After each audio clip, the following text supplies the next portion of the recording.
Hello everyone, welcome to my channel online GS by Diwakar. यहाँ पे देखिए यूपीएचसीएससी यानी असिस्टेंट प्रोफेसर का जो आप लोगों का एग्ज़ाम हुआ था और उसमें आंसर की जारी हो ही चुकी थी। और ऑब्जेक्शन का जो डेट दिया था वो आपका 18 दिसंबर को दिया है। और ऑब्जेक्शन में ये भी लिखा गया है कि आपको मेल और हार्ड कापी दोनों भेजनी पड़ेगी। अब देखिए आयोग का जो मतलब कि अब क्या कहें इनके बारे में। अभी तक आप लोगों ने ये देखा था कि इनकी साइट पे ऑब्जेक्शन का फॉर्मेट नहीं था। अब ऑब्जेक्शन का फॉर्मेट अवेलेबल है। अब इसमें इन्होंने क्या अपडेट किया है इसको भी यहाँ पे जान लीजिए, जो आपके लिए महत्वपूर्ण होने वाला है। बात ये है क्योंकि यहाँ पे देखिए कुछ विषयों की जो इन्होंने गलतियाँ की थी आंसर की देने में। अब सोचिए कितना बड़ा आयोग सिलेक्शन कराएगा असिस्टेंट प्रोफेसर का, और आंसर की में इन्होंने गलती दे दी है। ठीक, यानी कि जिसका जिसके बजाय उसका उसके बजाय। हिंदी में कई लोगों के मैसेज ये आए कि सर इसमें भी इतनी बड़े स्तर पे ये गलतियां हुई हैं कि 70 के 70 प्रश्नों में जो है यहाँ पे ऑब्जेक्शन संभव है। तो इस तरह से आप देख सकते हैं हर विषय का यही हाल किया है इन्होंने। और किस तरह से ये भर्तियां कर रहे हैं ये खुद ही जाने पूरी तरह से। जिस तरह से पीजीटी में आपने देखा था कि टेलर महोदय और मैकिंडर में उन्होंने रुको जाओ नियतिवाद को मैकिंडर मान लिया। अब किस किताब से माना, अब ये जो है इन्होंने कोर्ट में अब तक सबमिट नहीं किया है कि भाई हमने कहाँ से माना इसको। ठीक, जबकि कोर्ट के द्वारा उनको नोटिस जो है 25 नवंबर को जारी की जा चुकी है। ठीक, फिलहाल वो बात की चीज़ें। अब यहाँ पे ऑब्जेक्शन की हम लोग बात कर लें हायर में कि जो आप लोगों को ऑब्जेक्शन करना है। देखिए ऑब्जेक्शन ज़्यादा से ज़्यादा करिए। फिर मैं ये कह रहा हूँ, कारण ये है कि मानेगा आयोग अपने ही मन से। हो सकता है कि किसी ऐसे प्रश्न पे आप लोग आपत्तियाँ अधिक दे दें, ठीक, उस पर उसकी मजबूरी बन जाए उसको रीचेक करने की। ठीक, यदि आप इस चक्कर में रहेंगे कि ये करेंगे वो करेंगे। ठीक, अब यहाँ पे देखिए इन्होंने और थोड़ा सा आसान कर दिया। ऑब्जेक्शन फॉर्मेट पे आप क्लिक करिएगा और यहाँ से देखिए हमने ऑब्जेक्शन फॉर्मेट पे क्लिक कर दिया है और यहाँ से देखिए हम पीडीएफ ओपन कर ले रहे हैं। इसमें कुछ महत्वपूर्ण अपडेट्स हैं जिसको आप ध्यान से देख लीजिए। ठीक, यहाँ पे देखिए इन्होंने ये पूरा ये फॉर्मेट हमने आपको दिखाया ही था उस समय भी, और वो विज्ञापन संख्या 7 का था। ठीक, अभी ऑफिशियल पे इन्होंने जो डाल रखा है इसको आप देख लीजिए। ये इस तरह का फॉर्मेट इन्होंने दे रखा है। और उसके बाद इनका जो यहाँ पे देखिए साइन भी आपकी होगी और डेट भी यहाँ पे लगेगा। अब यहाँ पे देखिए आप या तो मेल करिए या फिर डाक से भेजिए, दोनों में से कोई एक। ध्यान से पढ़िएगा इसको। यहाँ पे देखिए स्टार में वो दिया है कि जो लागू न काट दें। और यहाँ पे देखिए 1 2 3 4 5 एवं 6 में किया जाए अन्यथा आपत्ति स्वीकार नहीं होगी। ठीक, इसी फॉर्मेट में उनको करना है।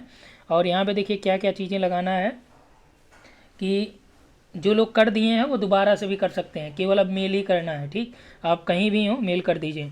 यहाँ पे देखिए उपयुक्त स्रोत एवं प्रामाणिक स्रोत, जैसे पुस्तक का नाम हो, लेखक का नाम, प्रकाशक कौन है, प्रकाशन वर्ष कौन सा है, पृष्ठ संख्या, इनका उल्लेख करते हुए उक्त पृष्ठ की छाया प्रति भी क्रमवार अलग अलग संलग्न करें। ठीक, फ़ोटो कापी, यानी कि वही आपको जो मेल करेंगे तो वो फ़ोटो ही तो लगाएंगे वहाँ पे। ठीक, आपत्तियों को किसी भी एक भाषा हिंदी या अंग्रेजी में प्रेषित किया जा सकता है।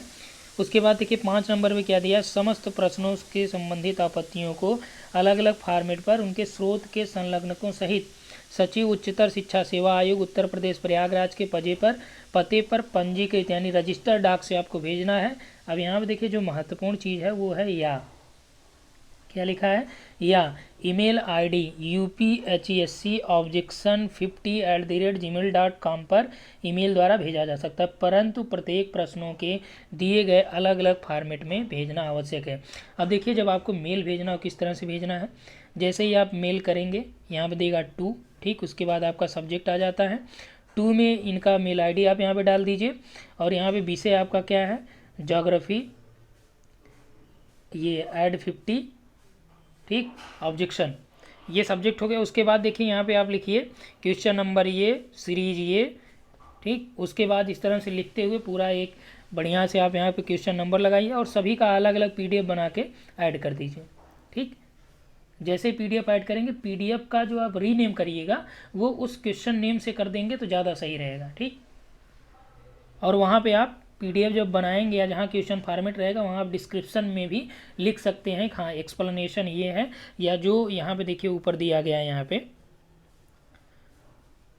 ये फॉर्मेट आपका ऊपर देखिए ये दिखाया भी गया है, तो इस फॉर्मेट में आप उसको भी लिख पाएंगे। ठीक, तो ये महत्वपूर्ण अपडेट्स है जो आप लोगों के लिए बहुत ही आवश्यक और आसान बना दे रहा है। क्योंकि अभी देखिए जो लोग आज कर रहे हैं आपत्तियाँ या जो लोग कल करेंगे आपत्तियाँ, उनके लिए समस्या ये है कि वो जो जिस बाई पोस्ट अगर वो भेजेंगे तो वो तुरंत तुरंत तो पहुँचेगा नहीं ना, 1 से 2 दिन 2 से 3 दिन का समय लगेगा। ठीक, लेकिन यहाँ पे मेल आप तुरंत कर देंगे तो ये मेल पहुँच जाएगा। ठीक, तो कोशिश यही करिए, अभी मेल ही धड़ाधड़ करिए जो लोग बाई पोस्ट अभी नहीं भेजे हैं। ठीक, जो लोग भेज दिए हैं उनका कोई दिक्कत नहीं, वो दोबारा से भी मेल कर सकते हैं, कोई इशू नहीं है।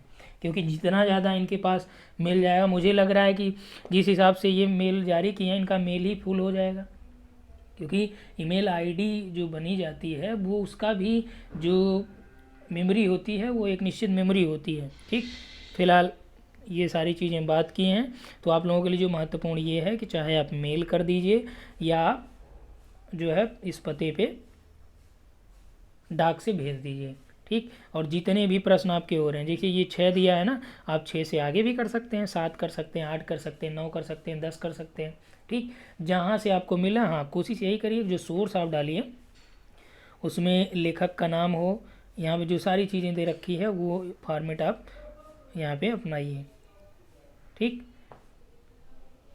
तो इस वीडियो में इतना ही, और इसी तरह से कुछ कोई भी आपको नए अपडेट आएंगे, जो अभी नेक्स्ट वैकेंसी आने वाली है 2000 लगभग पद हैं, तो उसकी अभी जो है कोई सूचना स्पष्ट रूप से नहीं मिल पा रही, कब तक आएगी कब तक नहीं। फिलहाल ये मान के चलिए कि आपका टीजीटी, पीजीटी और असिस्टेंट प्रोफेसर और एलटी, ठीक, ये निश्चित तौर पे वैकेंसी आएंगी। हो सकता है कि 1 महीने लेट या पहले, यही अंतर हो सकता है, लेकिन आएगी निश्चित रूप से। ठीक, तो यहाँ पे इतना ही। Thanks for watching.